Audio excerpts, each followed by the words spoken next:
کیا لیا؟ علم غیب صرف اللہ کو، نہ فاروق اعظم کو، نہ عثمان غنی کو، نہ اللہ کے شیر سیدنا علی کو، نہ اللہ کے شیر کے فرزند سیدنا حسن کو، نہ سیدنا حسین کو، ان کے نانا امام الانبیاء محمد کریم صلی اللہ علیہ وسلم کو بھی علم غیب نہیں۔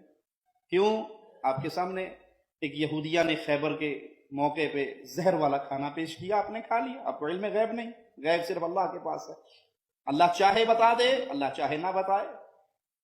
تو انبیاء علیہ السلام کو علم غیب ہوتا ہے اتنا جتنا ان کا رب انہیں عطا فرماتا ہے، لیکن انبیاء علیہ السلام کے علاوہ کسی کو بھی علم غیب نہیں ہوتا، یاد رکھیے، چاہے وہ انسان پھر مرتبے میں کتنا اونچا ہو، چاہے صحابی ہو، تابعین ہو، تبع تابعین ہو، امام ہو، محدث ہو، مفسر ہو، کوئی بھی ہو، یاد رکھیے۔ اور یہ تمام ہی اللہ کے اولیاء ہیں۔ کوئی نہیں جانتا آسمان اور زمین کی چھپی ہوئی بات کو الا اللہ، سوائے عرش والے اللہ کے۔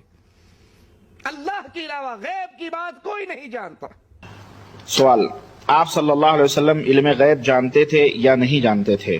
اللہ کے رسول صلی اللہ علیہ وسلم غیب نہیں جانتے تھے، یہ مسلم ہے، قرآن و احادیث سے اس کا نے اپنا دست قدرت میرے دو کندھوں کے درمیان رکھا، دست قدرت یہاں آیا، ٹھنڈ سینے میں پڑ گئی۔ فعلمت ما فی السماوات والارض، زمین اور آسمان میں جو کچھ تھا اللہ نے سب کا علم مجھے عطا کیا۔ سینے میں نور آ گیا، سینے میں علم آ گیا، کائنات کی کوئی شے ایسی نہیں ہے جو حضور علیہ الصلوۃ والسلام نہ جانتے ہو۔ اور پھر کہاں تک علم آیا یہ حضور سے پوچھیے، فرمایا قرب قیامت میں جب دجال آئے گا تو میرے غلام اس کے مقابلے کے لیے نکلیں گے۔ دجال کب آئے گا اللہ جانتا ہے۔ 1400 سال اس بات کو بتائے ہوئے ہو گئے، کہا قرب قیامت میں دجال آئے گا، میرے غلام اس کے مقابلے میں نکلیں گے۔ انی لعارف اسماءہم، میں اپنے ان غلاموں کے ناموں کو جانتا ہوں۔ کب؟ جو قرب قیامت میں آئیں گے، کہ قرب قیامت میں جو دجال آنے والا ہے اور میرے غلام جو اس کے مقابلے میں نکلیں گے، میں ان غلاموں کے ناموں کو جانتا ہوں۔ بات ختم یہاں نہیں ہوئی، یہاں ختم ہو جاتی پھر بھی کافی تھا، لیکن میرے حضور نے آگے بھی بات فرمائی، وَأَسْمَاءَ آبَائِهِمْ، ان کے باپوں کے ناموں کو بھی جانتا ہوں، ان کے باپوں کے ناموں کو بھی۔ کہانی ختم نہیں ہوئی، بات آگے فرمائی، وَأَلْوَانَ خُيُولِهِمْ، جن گھوڑوں پہ چڑھ کے جہاد کریں گے میں محمد ان گھوڑوں کے رنگوں کو بھی جانتا ہوں۔ کون سا غلام، کس کا بیٹا، کس قبیلے کا فرد کس رنگ کے گھوڑے پہ بیٹھ کے جہاد کرے گا، کہا میں سب جانتا ہوں۔ یہ کیوں جانتے ہیں؟ دست قدرت حضور کے کندھوں پہ آیا۔ وہ کہتا ہے الرحمن علم القرآن، یہ تلمیذ رحمان ہے، میں نے پڑھایا ہے۔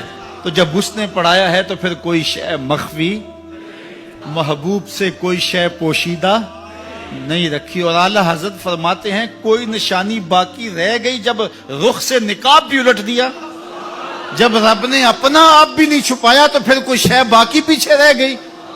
ان اللہ رفع لی الارض فانا انظر الیہا والی ما هو کائن فیہا الی یوم القیامہ کانما انظر الی کفی ہذہ۔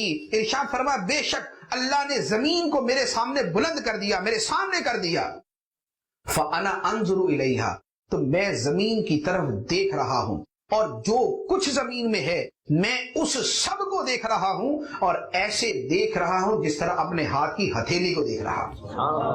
اور ایک جگہ ارشاد فرمایا ان اللہ زوالی الارض فرأیت مشارقها ومغاربها، اللہ تعالیٰ نے زمین کے مشرق و مغرب کو میرے لیے سمیٹ دیا، تو میں زمین کے مشرق بھی دیکھ رہا ہوں، زمین کے مغرب بھی دیکھ رہا ہوں۔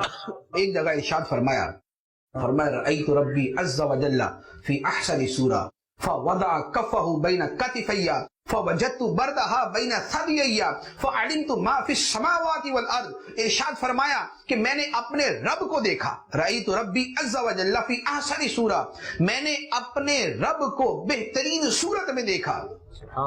اللہ نے اپنا دست قدرت یا اپنا دست مبارک اپنی شان کے لائق میرے کندھوں کے درمیان رکھا۔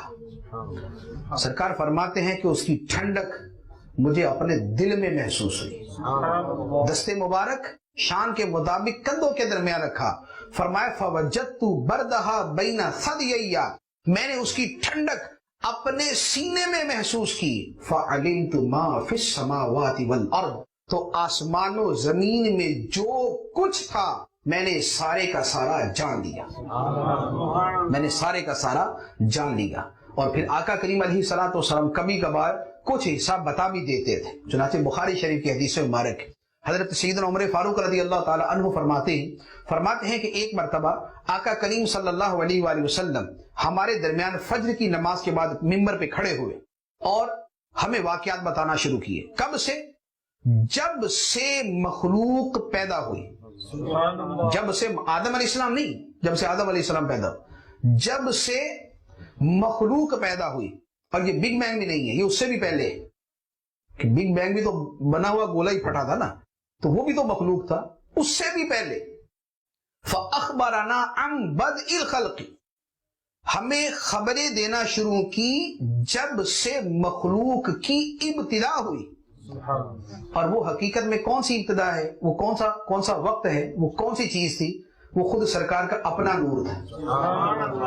جب سے مخلوق پیدا ہوئی تب کے حالات بتانا شروع کیے، تو وہ جو پہلی مخلوق تھی وہ خود سرکار تھی کہ اے جابر بے شک تیرے رب نے سب سے پہلے اشیاء سے پہلے تیرے نبی کے نور کو اپنے نور سے پیدا کیا۔